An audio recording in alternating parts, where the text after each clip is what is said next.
Mendon se je pasardhës i Platonit dhe Aristotelit, por nuk je. Media greke kryqëzoi, reagon Rama. Kryeministri Edi Rama ka reaguar pas kritikave nga Greqia lidhur me replikat mes tij dhe gazetarit greko-amerikan John Defterios gjatë samitit të zhvillimit të qëndrueshëm në Abu Dhabi, ku kreu i qeverisë shqiptare pasi kuptoi se ai ishte grek, i tha: "Ju mendoni se jeni pasardhës të Platonit dhe Aristotelit, por nuk jeni." Sipas Ramës, komenti i tij nuk ka qenë me tone tendencioze, por ka qenë humor dhe se fjala e tij është shkëputur totalisht nga konteksti dhe është kthyer në polemik publike me pathos nacionalist, gjë që fatkeqësisht në Athinën mediatike ndodh shpesh. Ndër të tjera i shton se populli grek për të është një fqinj i pasvendësueshëm dhe vëlla i patjetërsueshëm i popullit shqiptar dhe që për kryeministrin e Greqisë ushqen një respekt të veçantë. Rama nuk kurseu as ironit, që i cilësoi si të shqetësuarit dhe të lënduarit me humorin e tij, duke shtuar që mos i kërkojë në kushdo shkruan e flet greqisht me pathosin nacionalist. Ti duket si pasardhës i Platonit dhe Aristotelit.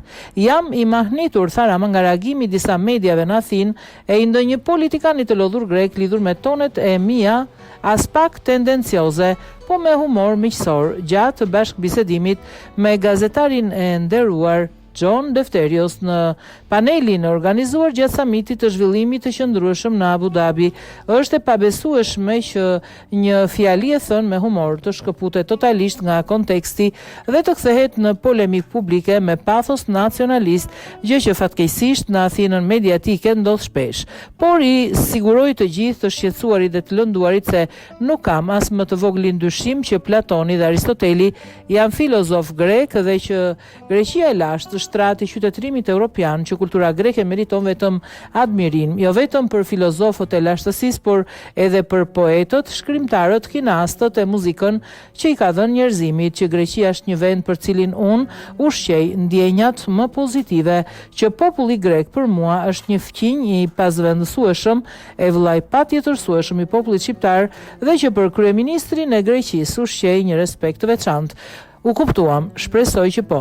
Por Rama, mos më kërkoj askush ndër të shqetësuarit dhe të lënduarit me humorin tim që shkruan e flet greqisht me pathosin nacionalist të lartë përmendurve, të më duket si pasardhës i Platonit dhe Aristotelit. Ja dhe reagimi i mediave greke. Mediat greke kanë cilësuar si një sulm të paprovokuar kundër një gazetari greko-amerikan komentet e kryeministrit Edi Rama.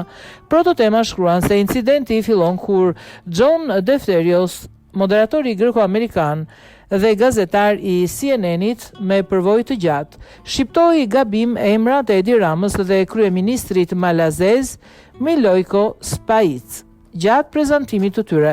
Pasi të dy udhëheqësit dolën në skenë për diskutim, kryeministri malazez thjesht e korrigjoi Defteriosin pasi vetë gazetari e kërkoi këtë.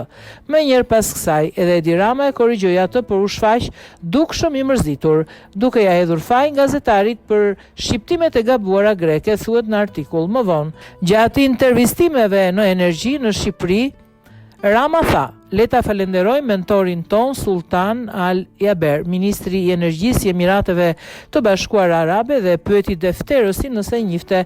Defterosi me shaka buzëqeshi dhe u përgjigj: si mund të mos e njihja, duke bërë që audienca të duartrokiste. Kryeministri shqiptar, me sa duket, duke mos e kuptuar shakan, e talli gazetarin si grek, duhet ta kishe njohur. Kjo është ajo që bën ti, gjithmonë i nënçmon njerëzit sepse mendon se ke monopol mbi filozofin dhe je trashëgimtar i drejt për drejt i Platonit dhe Aristotelit, duke shtuar menjëherë, por nuk je." Sulmet e Ramës ndaj gazetarit dhe trashëgimisë të tij nuk u ndalën me kaq. Drejt fundit diskutimit të tyre, ai u drejtua përsëri me agresivitet në lidhje me marrëdhëniet e një investimi në Shqipëri.